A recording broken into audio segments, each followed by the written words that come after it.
Harris went on television and lied to the American people saying the border is secure. Quote, the border is secure.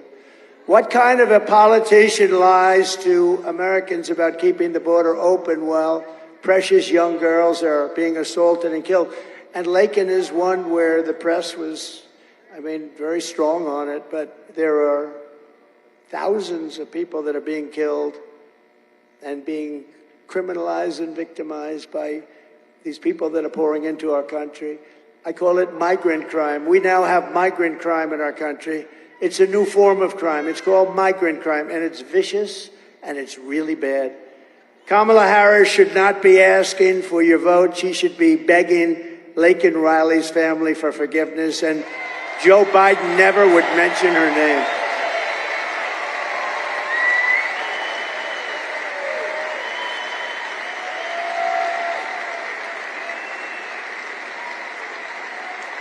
You remember when Biden wouldn't mention her name, then all of a sudden, because Laken was really, that was a big deal. That was a very horrible, just horrific.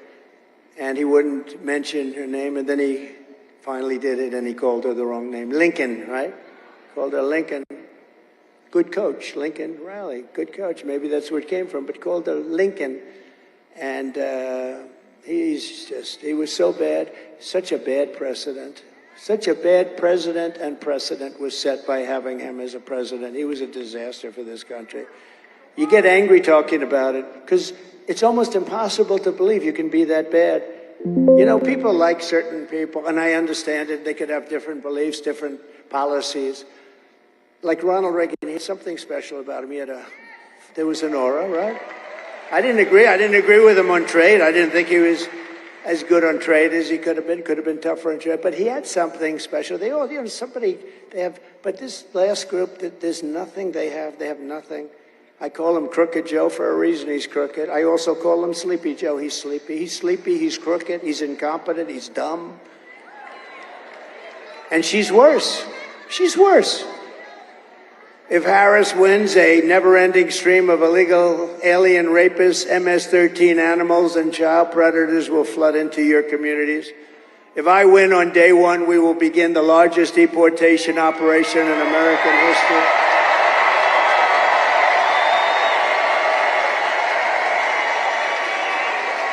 Have no choice. We have no choice. No country can sustain this. We have no choice, and we will immediately expel every single criminal that Baltazar Harris has allowed into our country. No country can sustain it. In a recent CBS poll, 62% of Americans support large-scale deportation, and others are saying it's 83%, 85%, including 53% of Hispanic voters because they see what's happening. By the way, the Hispanic voter and me have like this special relationship. I understand them. They're very entrepreneurial, very smart, but they also understand security better than anybody. And they don't want to have murderers released into our country. They don't want, it's very interesting. When I built, I built massive amounts of the wall. The wall was incredible. We built it, and hundreds of miles of wall, and they wanted it more than anybody because it worked. You know, remember I used to say two things work. Everything else is obsolete after two. You do a new computer, in about 3 weeks it's totally obsolete. Nobody wants it. Two things have never been obsolete: wheels and walls.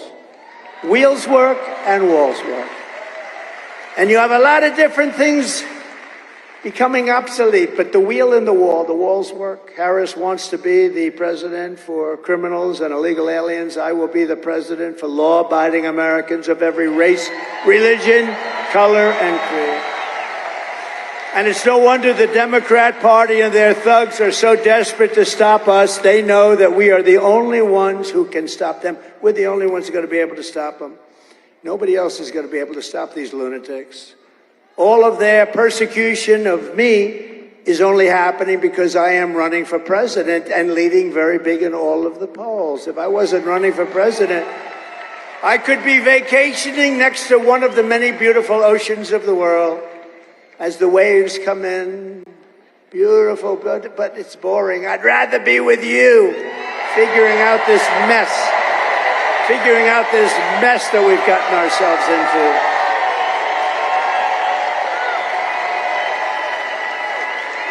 We're going to figure it out. We've got it figured out. Thank you. Thank you.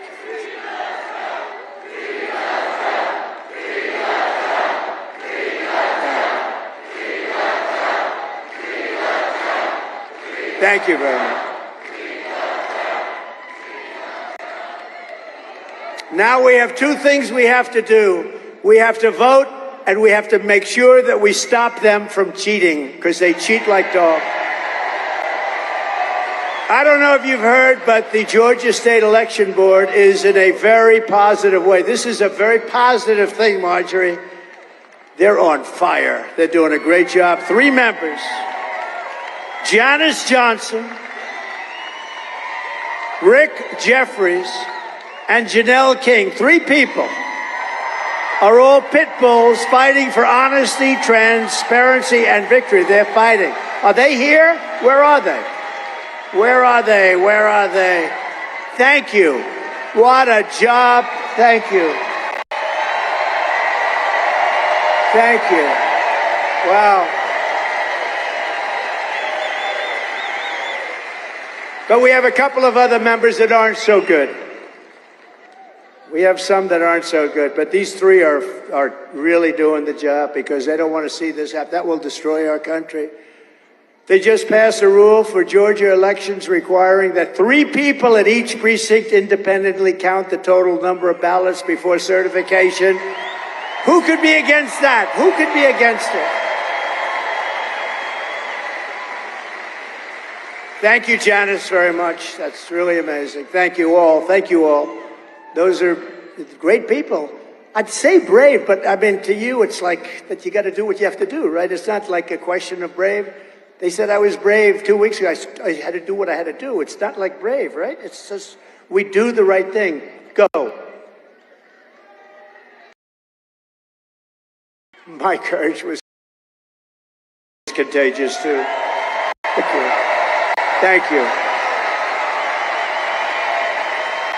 Nice.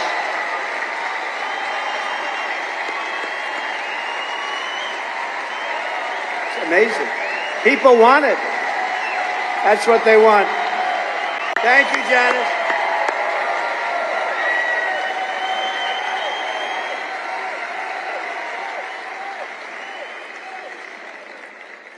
That's great. And those 3 people are incredible. Let me give you the bad news. It's that for whatever reason, Brad Raffensperger and Brian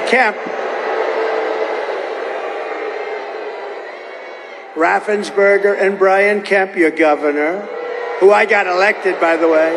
If it wasn't for me, he would not be your governor. I think everybody knows that. He's a very disloyal person, isn't he? Very disloyal. But these 2 are doing everything possible. Plus, your Attorney General would like to see him show up and do something. Right? I mean, look at the love and adulation and applause, because this is like a poll.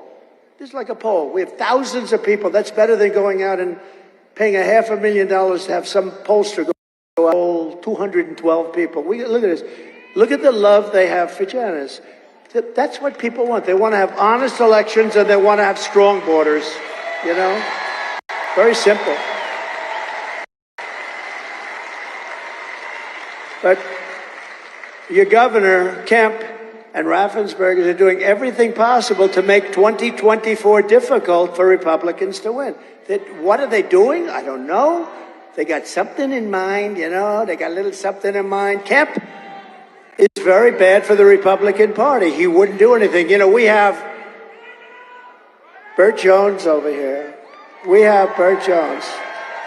All he wanted in the Senate was to have a special resolution passed, and it was all done. Every senator wanted it. Every Republican wanted it.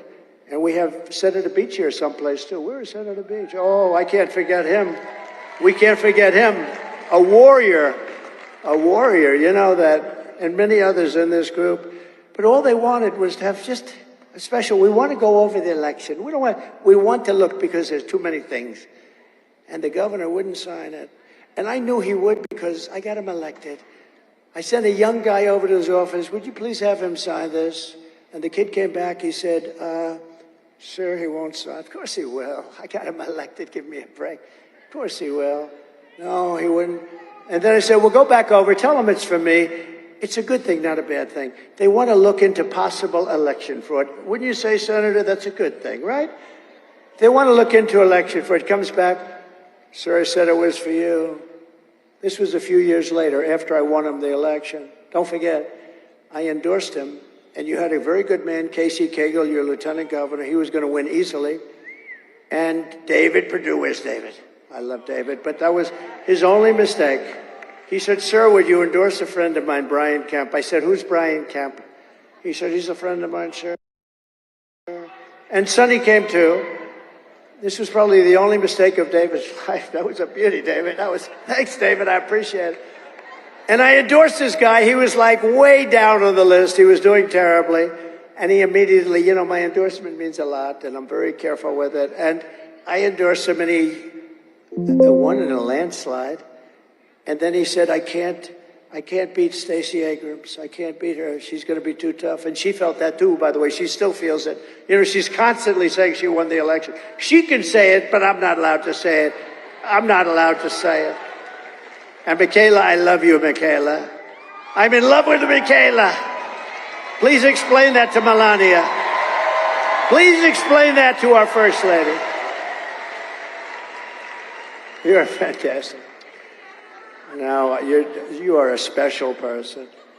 But I endorsed him, and then she said, I can't beat Stacey Abrams. He said that, and his wife said it too.